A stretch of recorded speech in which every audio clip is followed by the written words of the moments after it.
Welcome to day 7 of Rambling and Wrenching. And as promised, today we are going to do a question and answer. A couple videos back, I said, hey, leave some questions down in the comments, and you guys did not disappoint. There were a ton of questions. So we're going to be talking knives, gear, philosophy, music, books, jobs, I mean, you name it, vehicles.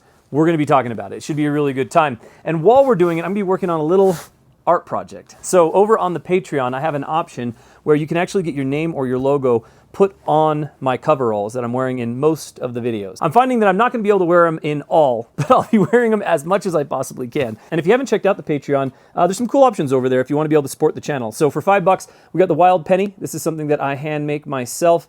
Will only ever be available on Patreon, which is kind of cool. For $10, you can get the penny and what I'm calling the patch. So this is the patch. That number on there is something that's very unique and special to me. If you sign up for that, you'll see what it means, what it represents. Go check it out over on Patreon. It's a little hard to explain, but I think you'll dig it. And then finally, for the last tier that we have for $20, you can do the penny, you can do the patch, and you can get your name or logo or whatever you choose on the coveralls. But I thought it'd be cool to put Rambling and Wrenching on the back of the coveralls and then start adding names that way. So hopefully I put the Rambling and Wrenching high enough so there's enough room for some names.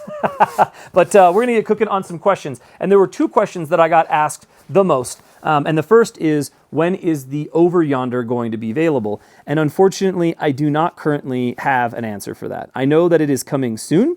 I know that they are really excited about it, just as I am, but no official release date. As soon as I know, you guys will definitely know. And then the other big question that I got asked by a lot of people is like, what's your Grail EDC? What's your EDC that kind of you want right now? There was somebody who mentioned your siren EDC, you know, the EDC that calls to you the most, or the knife that calls to you the most.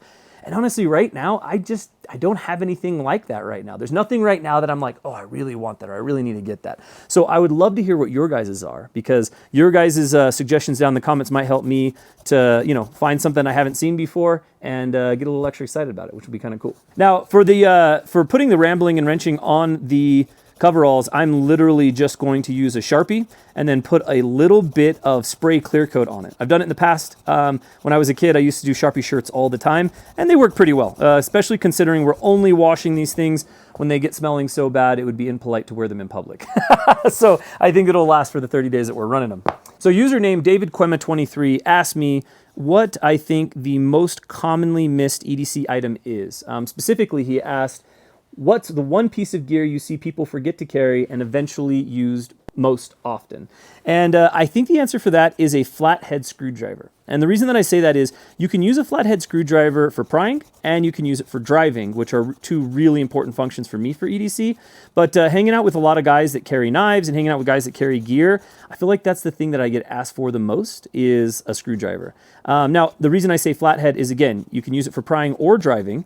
And also, like, most flathead screwdrivers, in a pinch, you can put it inside of a Phillips head and it will get the job done. But overall, I would say the most missed piece of gear is probably a screwdriver. If you're not carrying a screwdriver, give it a shot. It might change the way you carry. And then GT Marinelli asked me what I think the most important tool in any toolbox is. And at the end of the day, I've said it here on the channel before, I think the most important tool in any toolbox is right here. It's your experiences, it's your ability to critically and creatively think, and it's your ability to be able to problem solve. And I think that a lot of that doesn't just come from learning knowledge or learning information, but also having wisdom. And I think wisdom is that combination of experience and knowledge. So, you know, when you start out and you're just learning how to do stuff and you're just learning how to kind of interact with the world, your toolbox might be missing a couple things, right? And then the more you do things and the more you're active and the more you learn, the more your toolbox is going to be useful. So I think that that is the most important thing that you can have in your toolbox, is the ability to critically and creatively think and be able to problem solve, even if that means, you know, using digital tools or using books or whatever it may be, but being able to problem solve. I think that is the most important tool in your toolbox. C. Primus Maintenance asked a really important question, and that was C5 Corvette or Mazda Miata. So the C5 Corvette and the Mazda Miata are both known in the car community as just great cars that you can hoon, or great cars that you can kind of chop up, have a lot of fun with. Power to weight ratio on them is really fun. There's a lot of community and technical support for both of those vehicles. It's a hard question. I did used to have a little Miata cart that I really loved, and it was basically just a really poorly welded frame and a Miata bottom, engine and transmission.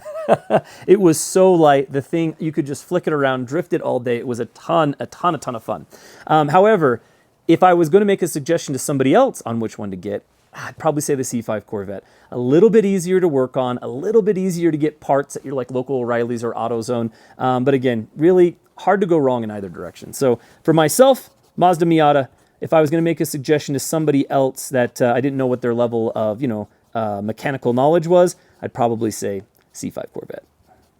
NG Arc asked if I ever got any money for selling half of the Fastback 1505s that Milwaukee has sold. And the answer is no. Actually, I reached out to Milwaukee because obviously I'm a huge Milwaukee fan. I would love to work with them. They never responded. They weren't interested in it. But I still stand by Milwaukee products, and I still stand by that 1505 being probably the best priced piece of gear you can get, period. I mean, I was at Home Depot the other day, and I think I saw one for $14. You got to be kidding me, $14? So no, I have not gotten any of the Milwaukee money. But if you work with Milwaukee or you know anybody who works for Milwaukee, send them my way. I'd love to chat. Matthew Marshall asked me, what is my favorite piece of Big Idea Design gear? Which is a really apt question because I'm actually using the Big Idea Design marker that I showed off the other day for the coloring that we're doing right now. And also, they are the sponsor of this video. They're a big sponsor of the channel. I absolutely love those dudes. And I actually have a couple of my favorites right here to show you guys. So first, start in my pocket with my favorite pen from Big Idea Design for my uses because of my pocket organizer, and that is this little mini twist that they have right here. I think it goes for like $35. This is the Thai version. This one is, this is like the unfinished, like the cooler, like unfinished looking tie. Absolutely love this thing. And again, for the price, I think it's unbeatable. It's just a nice twist and it does the job. Really, really love it, especially for my specific applications. Now, Big Idea Designs makes stuff all over the world, and they have a really cool facility out in Chattanooga where they're based. And that is where they make the Signal, which is also a really, really cool in-pocket fixed blade. Comes with a Thai pocket clip, which is pretty cool. Nice little Kydex sheath. It's a Nitro V blade, G10 handles. And the other thing that I really like about it is it's full handled, even though it is a bit of a smaller blade. So the proportions are visually like a little off, but as far as being able to actually use the thing, really, really dig it. And also on the USA side, they just recently released the Thai Pocket Pro.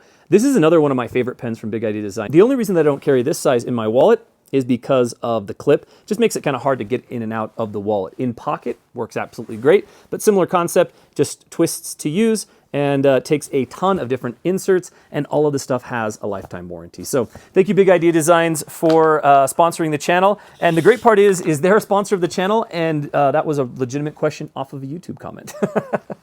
Matt Guardiola, I think that's how you pronounce it, asked about first knives, and he was specifically asking about what I think is appropriate for like what age a kid should get their first knife and how to handle it.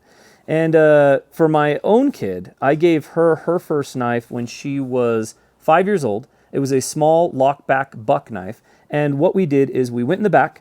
I put a little lanyard on it so that she could have it attached to her pants so she wouldn't lose it, and we carved a bar of soap. And that's how we did our first knife together, was carving a bar of soap so I could teach her all of the rules around using her knife. She still has it today, which is really cool. And yeah, I think the way to handle, when to give your kid their first knife, it's your kid. That's something that you have to decide. But as far as how to give them their first knife, I'm a big fan of giving them something locking. I mean, even though we all have our scars that we earned with slip joints, I think something locking is probably a better way to go. Something not too big, something that is sharp, because not sharp knife is going to cause a lot more issues. And I think it's really important to sit down and take the time with them to teach them some knife safety. And I think the best way to teach somebody knife safety is to sit them down and carve a bar of soap together. You can talk about how to cut. You can talk about not cutting towards yourself. They can get a feel for how the knife moves. They can get a feel for how the knife works. I know when I got my first knife, it was just given to me, and it was just go have fun. And boy, did I have a lot of fun, and boy, did I cut myself a lot. I think the other really big thing about giving your kid their first knife is you have to be willing to accept they are going to cut themselves, period. They might stab themselves in the leg. They might cut themselves on the finger.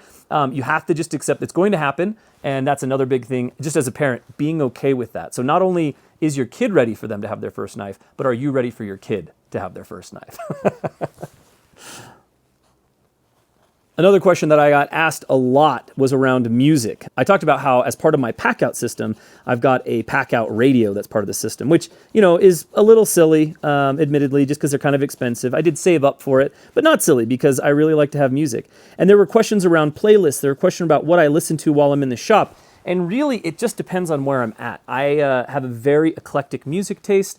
Ever since I was little, I mean, I've loved everything from experimental jazz to punk rock to rap to heavy metal. I mean, you name it, I listen to it. So because I got so many questions for it, I actually created you guys a playlist. So down in the description here, there's a link to a Spotify playlist, and it's not how I would normally do a mixtape. It's more of a jumping off point. So the songs that I put inside the playlist are songs that I really like. I try to put them in a good order, the same way that I would if I was gonna make you guys a mixtape. But really it's more about, here's some interesting bands, here's some interesting music, and here's the stuff that I really do find myself listening to often in the shop. So that's probably the best way to answer that question, is just to show you guys. So link down in the description to go check that out. GuySmith1134 asked me the best way to extract broken bolts. I don't have a best way. So if one of you out there has a really good way for extracting broken bolts, please let me know, because I've used extractors with different levels of success throughout the years. I've used, like, literally, I've had instances where I've just tried to melt the bolt out because it's been such a problem. And I've had instances where I literally just re-tapped the whole thing because of how bad the extraction process was. So I would love to know what your guys' suggestions are on how to best extract a bolt. And I will go ahead and pin that answer down below so that everybody can find it. So how to extract a bolt, let me know. Big Jake 6'5" asked me what inspired me to be helpful and prepared. He mentioned, he's like, you know, obviously you're in the EDC space and you're there, but like what got you to that point? And really it was a couple things. So growing up, family was always the most important thing. We had a lot of close family, and it was just, you always go and help your family, no matter what you do. And so if people were moving things, if people were doing work, whatever it was, you just went and helped, and that's what you did. The other thing too is I grew up in the scouting program. I went to scouts through my church, so both through the church that I attended and through the scouting program itself, I just learned to be prepared, and I learned to try to be useful and try to be helpful. But I also think that some of that is just inherent in the way that my mom and dad raised me. Like I said, being around family that did it. I mean, my grandpas, my uncles, everybody that I knew, if something needed to be done, everybody would jump in and everybody would help. And it was that example, I think, that really set a foundation for me. I was talking to my mom about this quite a while ago, and she had mentioned that even as a little kid, I always was trying to find ways to help people or take care of people or whatever it was. So I really put that up to good parents, and I put that up to the Boy Scout program when I was a kid, especially the be prepared part. It was when I first got into Boy Scouts, when I got out of Cub Scouts and first got into Boy Scouts, that's when I first started carrying my own backpack around with like all my supplies in it. And of course, there was just tons of stuff in there you were never going to use, but I felt so cool carrying that backpack around. Funny enough, though, we were actually on a trip one time up to some snow. I'm from Las Vegas and from the deserts in Nevada, so snow is a rarity. So we went up into the mountains where there was some snow, and we were all having a fun snowball fight, and my mom slipped and fell and broke her arm. And I had my backpack with me, and I actually put my mom's arm in a splint and like put it in a little sling, and we drove down the mountain and got to the hospital. So I felt like He-Man that day. I felt pretty dang cool, and it was because I had that bag. So I would say specifically that experience also promoted me to continue to carry bags and all of that. I think the other half of just being prepared and wanting to be helpful came from some of the hard traveling that I did when I was younger as well. I mean, when you're hoboing around and you're hitchhiking and you're train hopping, you just find that like you need some stuff on you. And so having that stuff on you can be helpful to others and of course, helpful to yourself as well. So this next comment made me really stoked, and I'm actually going to read this one and then I'm going to answer the comment. So I'm going to read this one specifically. I have it loaded up and ready right here. So this comes from Jaywalker 2012. And he says, my question is, read any great books lately, and what book or books would you recommend and why? And this is the part that made me stoked, because I've tried to make some book suggestions here on the channel. And he says, I have read Stolen Focus, great book, something I've talked about here on the channel, a few times that you recommended in an older video and absolutely loved it. It changed the way I look at a lot of tech stuff and helped me out. I have recommended it and given more than a few copies to friends and family. These videos are reminding me of being a kid in the garage with my dad, and he'd always say, if someone built it, we can rebuild it. thanks, and you do, and then he just kind of says thanks for what I was doing here. But anyways, I love this. Great question. I have an answer right here. But besides the question, I just love to hear that one, he was enjoying Stolen Focus because it's absolutely a great book. And then two, that he enjoyed a book recommendation. Kind of going back to my music recommendations, book recommendations to me are also like very personal. And I love to hear that it was useful, kind of what I was talking about earlier about trying to be useful. I love to hear that it was useful, and I love to hear that other people are reading that book as well, because it is a great book and understanding some of the world around us and some of the ways some of that stuff works. So for suggestions for books, I've got two right now. I've got an old one and I got a new one. Let me grab them real quick.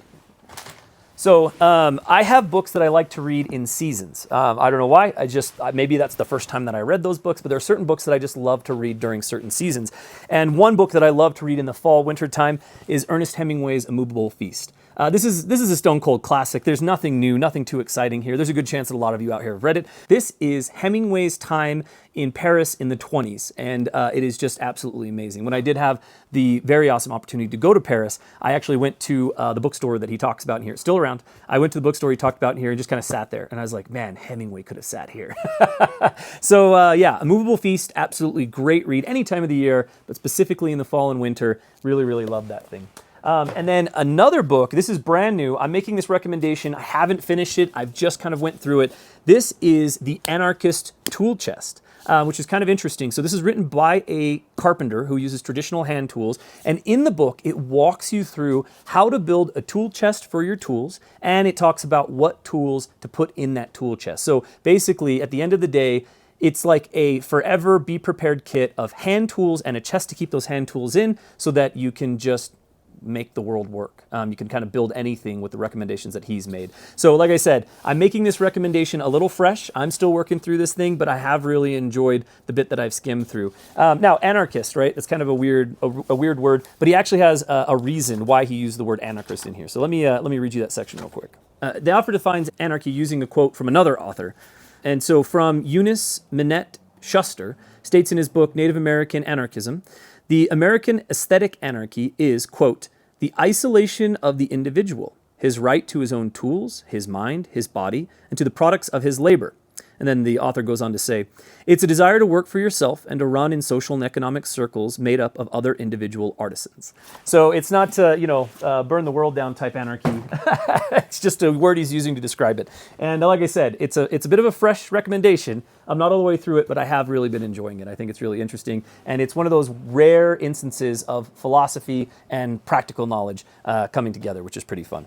The other book that I'd recommend is called Why We Drive, and it's written by Matthew Crawford, who also wrote Shop Class of Soulcraft. I've talked about here on the channel before. I recently just finished that up. I can't find it. I don't know where the heck it went, or I'd read you a quote out of that thing. That one's also a fun one, and interestingly, he wrote it long enough ago before AI really had kicked off. I think it was written in like 2019. He wrote it long enough ago that he has these interesting kind of predictions of where things are going to head with driving and where things are going to head with autonomy and where things are going to head with the way we think. And it's interesting that it was this really short case study where we can see some of the stuff he's talking about coming to light. So that's another really great one that I would recommend.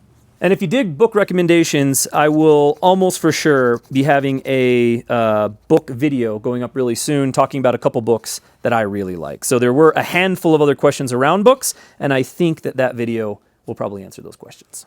So Morphine10 asked me, how did I get as many skills as I did, and how did I learn the things that I learned? And there were actually, again, a handful of questions around, how did I learn carpentry, and how did I learn how to be a mechanic, and how did I learn the different things that I learned? And there's kind of twofold process to that. The first part of it is, early on, I realized that I wasn't going to be some landed gentleman from the 19th century that was going to be able to afford to just sit around and learn things for the fun of it and, just be able to run experiments and whatever it is, even though that would be awesome. That would be the life, wouldn't it? But I realized that wasn't going to be me, even though that would be really cool. And so I started really thinking at a pretty early age, okay, well then how do I learn? Like, how do I get the skills that I want? Because it was one thing to go to the library and read all the time, which I did. I actually used to skip middle school, and I skipped a lot of high school. I almost didn't graduate high school because I skipped so much. And most of the time, I was leaving school and I was going to the university library that was nearby my middle school at least, and I was just reading. That's what I did. I just love to learn. And so I was like, okay, but I need practical skills as well, because I was realizing between the reading I was doing in the library and then going and working on the farms or the ranches or working the freight line or going and pouring concrete with my dad, that knowledge was good and it was important and I really enjoyed it, and I still do to this day. I read a ton of philosophy. But that being said, there was this practical nature of it that was missing. And so I realized, I was like, okay, cool. Well, the way to do this then is going to be to get different jobs in different arenas and be able to learn while doing work. That's the only way that I could afford to do that. And as a result, I have done, every job under the sun. If you name it, there is a good chance that I've done it or that I've done something that is adjacent to it. And this kind of answers another question that people had about different jobs that I had. I actually should do a video on it because I've had a lot of jobs. I've said it on the channel before. I've done everything from pour concrete to teach university. I've run huge 5-axis CNC machines for aerospace stuff. I've made pizzas and run pizza places. I've just done a little bit of everything. And that is a big way that I have learned how to do the things that I've done. And that can get hard, especially, with a family. Like if you're raising a family, if you have kids, it's not easy to just jump back and forth between jobs and to learn different things. And so I did that for a good while. Even with my family, I did that for a good while. Always made it work, but it was hard. It was hard to constantly do that. So the other half of that question, like I said, there's kind of two types to that question. The other half of that question is I really started to narrow down. I was like, okay, what is useful in my day-to-day? What do I really need to know? What would I enjoy to know? And that's really where mechanics came into play. I've always been into bicycles, and that was kind of how I got my hand into just learning mechanically how things worked. Then I, started working on cars and trucks more out of necessity than interest. I just couldn't afford to pay a mechanic. And then I started working on motorcycles, and that was more out of fun and out of interest than out of necessity because I chose to do that. And that was another big way that I learned. So it was finding out what my interests were, finding out what things I would be most interested in doing, and then finding ways into those things that I could do in my spare time. So for example, with motorcycles, my first 3 motorcycles never ran. I bought project motorcycles off of Craigslist and they never ran. But I learned a ton from those 3 motorcycles, not only on how to not buy and how to buy some used vehicles, especially used motorcycles, what to look for, what not to look for, but also how to actually work on them. Because every one of those motorcycles, there was something different that was wrong, and every one of those motorcycles taught me something really important about how to work on them. And that's been the case with electronics, that's been the case with a lot of the other things that I'm interested in, even carpentry. There's been a lot of things in my spare time that I've learned in carpentry that I didn't learn while I was working on my journeyman work. That's 2 things I would say is if you have the opportunity, working in different areas and different arenas is a great way to learn a lot and maybe even to find kind of your passion or to find your life's direction. If you're in a position where that's not an option, then I would really focus in and be like, cool, what am I interested in? What are some things that I would love to do? And chances are, even if it's less than ideal, and less than ideal is a really important word because it will always be less than ideal. I guarantee you will always be less than ideal, but I guarantee you will learn more because of it. And that is finding a way into a hobby, finding a group, finding a way to buy something that's half broken and not beating yourself up if you never get it running. Those are the ways in my life that I've learned the different skills that I've learned. And those are the ways in my life that I've kind of just built the different knowledge that I have outside of book learning. As far as book learning goes, I try to read a couple books a month. I try to always be up on what's cool and what's popping in the different things that I enjoy. And that's book learning. That's pretty straightforward. All Will Be Crab, great username, asked me what my favorite vehicle I've ever owned is. And this is another video that I think would be really fun because in my quest to learn, I've also owned a lot of vehicles. None of them particularly nice or particularly fancy, but I have owned a lot of them.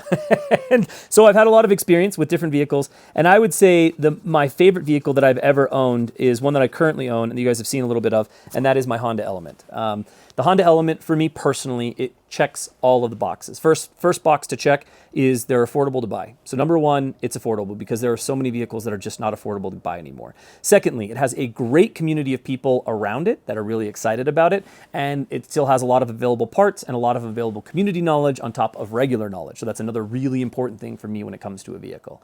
And then when it comes to the vehicle itself, it suits a lot of needs. So first being that it's all-wheel drive. So all-wheel drive is essential because I drive a lot of miles and it doesn't matter what time of year I put down a lot of miles. So being able to safely go through weather is really important to me. And also it's got a little clearance so you can take it off-road and you can kind of get out if you need to. Of course, you want to be careful with that because it's not like an off-road machine. And then from there, the other big thing for the Honda Element or any vehicle for me is modularity. So it's really important that I can use a vehicle to make a run to Home Depot and pick up, 4x8 material. And it's really important that I can also sleep in that vehicle. And it's important I can haul a couple people around in that vehicle. And the Honda Element was literally built to do that. So not only is the Honda Element a great car, it's my favorite car that I've ever owned. And I mean, I've had jobs where I've had the opportunity to, drive around Bentleys and drive around Porsches and drive around Lamborghinis, drive around $200,000 overland rigs. And to this day, if we're talking about just day to day, I would choose that Honda Element over anything else I've ever owned or anything else I've ever driven, which is kind of cool. It's kind of cool because I own one and I like it and it's a great little car. It's going to blow up eventually, and when it does, I'll find myself another one and I will use that one as well. And I had somebody else ask, I can't remember who it was, but I had somebody else ask me what mods are coming to the Honda Element, and I'd say the biggest mod right now that I want to do to the Element is making a little center console to hold drinks as an armrest. One of the shortcomings of the Honda Element is that it doesn't have an armrest for the passenger. So I want to build a center console that can hold better drinks, that can be an armrest, and also I'd love to do some contact chargers in it, so you don't have to plug into the dash all the time. It would just sit inside and have a charger inside of it. You could just set your phone on. So that's the most recent mod coming to the Honda Element. So the Thirsty Bookworm, also an amazing username, asked that if he runs into me in the wild, would it be okay to come up and say hi? 100%. If you see me out in the wild, please come up, say hi, show me what's in your pocket, let's chat. I absolutely love it. It happens quite often. I'll be out traveling around and people will see me be like, hey, are you that guy? And I'm like, hey, I'm that guy. And I just love meeting everybody out there. So please, if you see me in the wild, say hi, let's chat. I mean, if we have time, let's hang out. Either way, definitely come say hi. Well, I got that all in. It's looking pretty good, I think.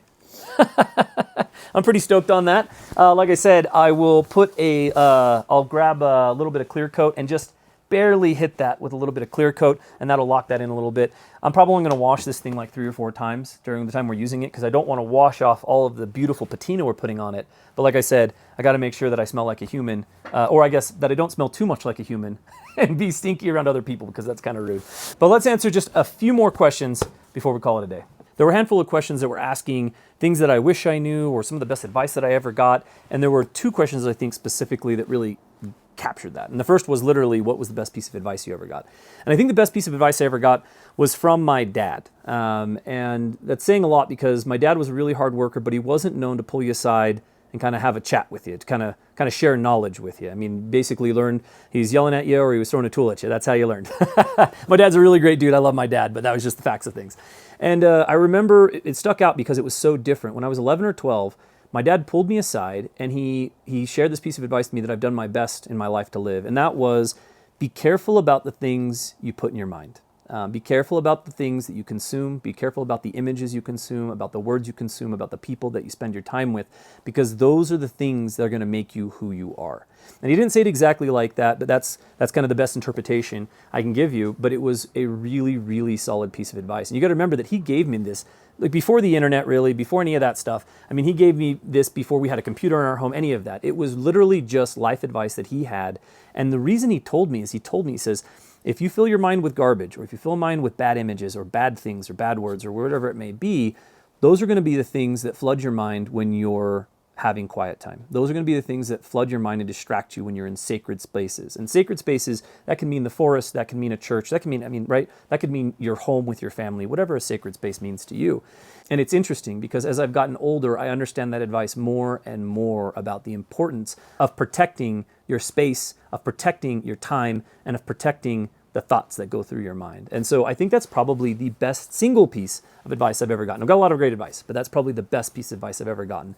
And I pass it on. I think that's valuable. The other question that I got that was kind of in the same vein, what piece of advice did I wish I knew in my 20s? When I was in my 20s, what do I think would be the most helpful or useful? I can't remember exactly how they put it. And honestly, for me personally, and this probably goes for a lot of people, I wish that I'd understood money better.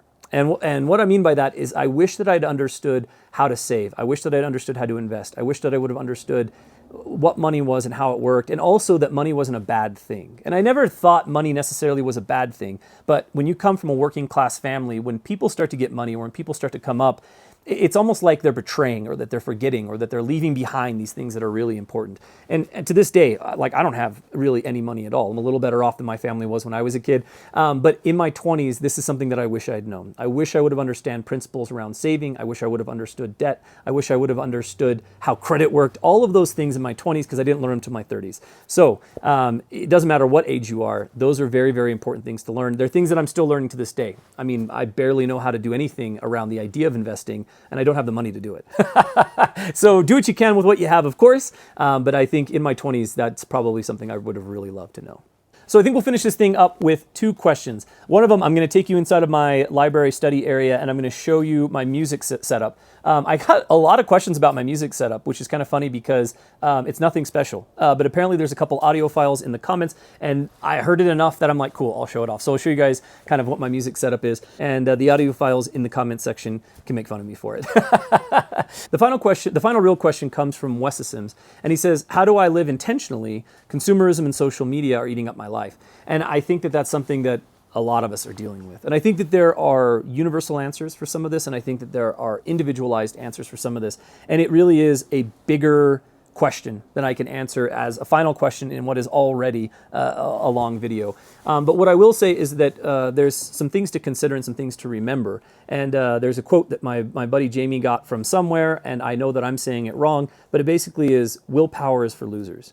And obviously, for most things in your life, that's not the case. You should do hard things. You should be able to make decisions. You should be able, to have resiliency. Like, those are all very important things. But that being said, the quote itself is in direct relation to dealing with algorithms, social media, things of that nature. And the fact of the matter is that willpower isn't enough. That's just the truth. And that's not just me saying it, that's the science. Going back to the book recommendation that I was really stoked, the Stolen Focus book. Go read that book and you'll understand exactly what I'm saying. These are forces that are literally bigger than we can imagine. These are forces that are bigger than we can understand, and they are forces that the only thing they care about is mining our attention. And that is just, it's a stone cold hard fact. If a product is free, something like Instagram, then you are the product. That's just all there is to it. That's where they're making their money, is on your attention and the economy of your attention.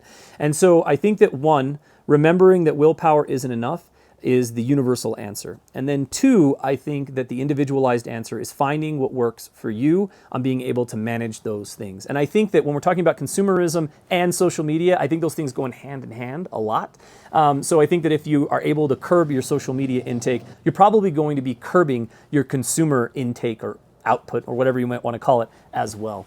And so one thing that works really well for me is there are a couple of these tap devices that you can use for your phone. There's a little app on your phone and it will lock using the device itself. So it's like a card or it's like a little brick. I'll leave some links down in the description if you want to check them out. I've talked about them here on the channel before. Those will lock your apps for you so that you don't have to have willpower. And the thing that I like about that better than it being an app on your specific phone is because it will lock them, and the only way to unlock them, you have like an emergency unlock or two, but the only way to unlock them is to actually use the little device that you used to do it again. So if you separate yourself from that device, or if you want to go out with your friends, and what's the point? Why do you need to scroll social media when you're out with your friends? You don't, right? So lock it before you leave, and leave the device that locks it at home, and that will keep you off your phone even more.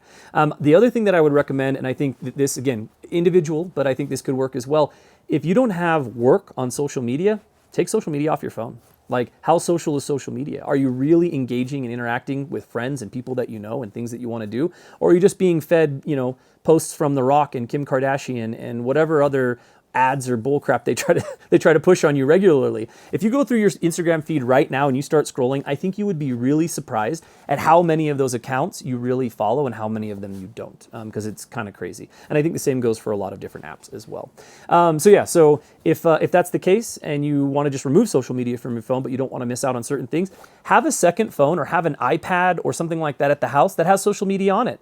And then that way it's just at the house that you're using it. You're not using it while you're out. So there's a couple different options. It's something that I want to do a whole video on. I hope some of that is helpful for somebody out there. We'll pop in and I'll show you guys the library really quick, show you the audio setup.